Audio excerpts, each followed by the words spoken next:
ప్రస్తుతం బీఆర్ఎస్ మాజీ మంత్రి మహమూద్ అలీ మాట్లాడుతున్నారు. లైవ్ చూద్దాం.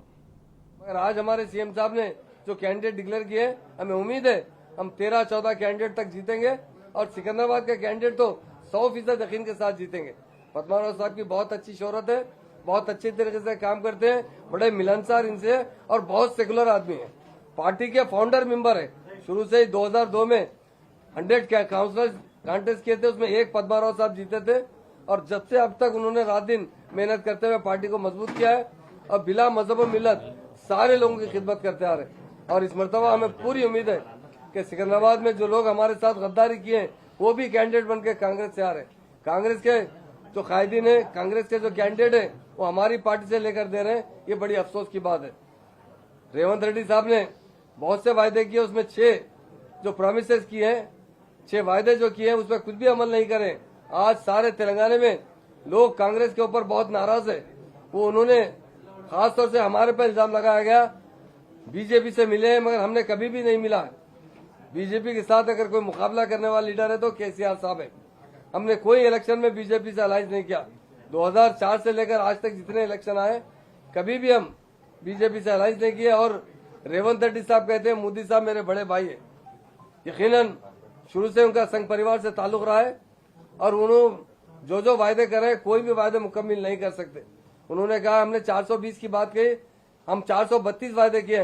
अरे 432 में 4 वायदे पूरे नहीं कर सकते। यही कांग्रेस पार्टी है जो तेलंगाना को बर्बाद की है, आंध्रा में मिलाने वाली यही है कि तेलंगाना के लोगों के साथ नाइंसाफी करने वाली पार्टी है, यही कांग्रेस पार्टी है। केसीआर साहब एक वाहिद लीडर है जो तेलंगाना के लिए जद्दोजहद किए। पार्टी का एजेंडा एक ही एजेंडा था, हमारा तेलंगाना हमें चाहिए, चाहे उसके लिए हमारी जान भी गई तो परवाह नहीं, हमारा तेलंगाना हमें चाहिए। ये नारा देने वाले केसीआर साहब है।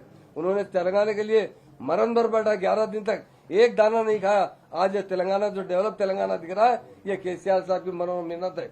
उन्होंने 9.5 साल में, पिछले 50 साल में कांग्रेस ने तेलंगाना में हुकूमत की, मगर कभी भी तेलंगाना की तरक्की की तरफ, कभी हर कम्युनिटी के बारे में इंसाफ, फिरकावाराना फिसादात को रोक नहीं सके।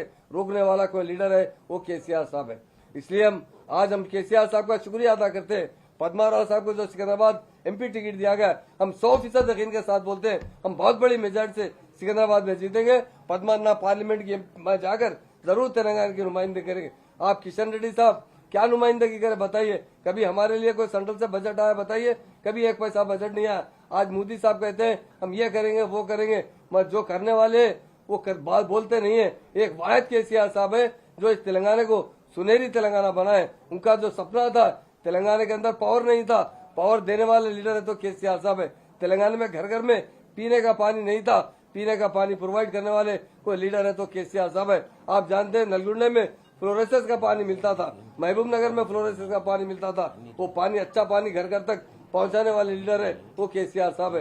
यकीनन हमारे लिए बड़ी फख्र की बात है, भगवान ने हमें बहुत अच्छा लीडर नसीब का है जिन्होंने तेलंगाना भी लाया और तेलंगाना को गोल्डन तेलंगाना बनाया। इसलिए मैं तेलंगाना की सारी आवाम से अपील करता हूँ, सबसे पहले केसीआर साहब का शुक्रिया अदा करता हूँ।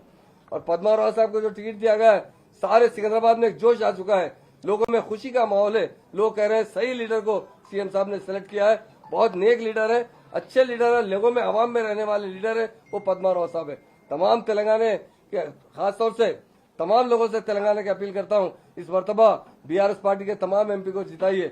यकीनन जिताएंगे। लोग बेजार है, गाँव के किसान परेशान है, रैतु बंधु है ना रैतु बीमा है, किसी किस्म का कोई सही इस तरह का सरकारी स्कीम का 1 पैसे का भी फायदा नहीं हुआ। सिर्फ धोखा देने वाली जमात है तो कांग्रेस जमात है। रेवंत रेड्डी झूठ बोलने में नंबर 1 है, वो झूठ बोलते रहते हैं, हर चीज के अंदर झूठ, बड़ी बात करते हैं। बड़ी बात बोलने वाला बड़ा काम नहीं कर सकता। आज मौका है फिर आवाम के हाथ में, फिर एक बागडोर आया है। हमें एमपी जरूर, ये बीजेपी कहती है, कांग्रेस कहती है कि लोकल पार्टी को एमपी की क्या जरूरत है? अरे तेलंगाना को एमपी की जरूरत है।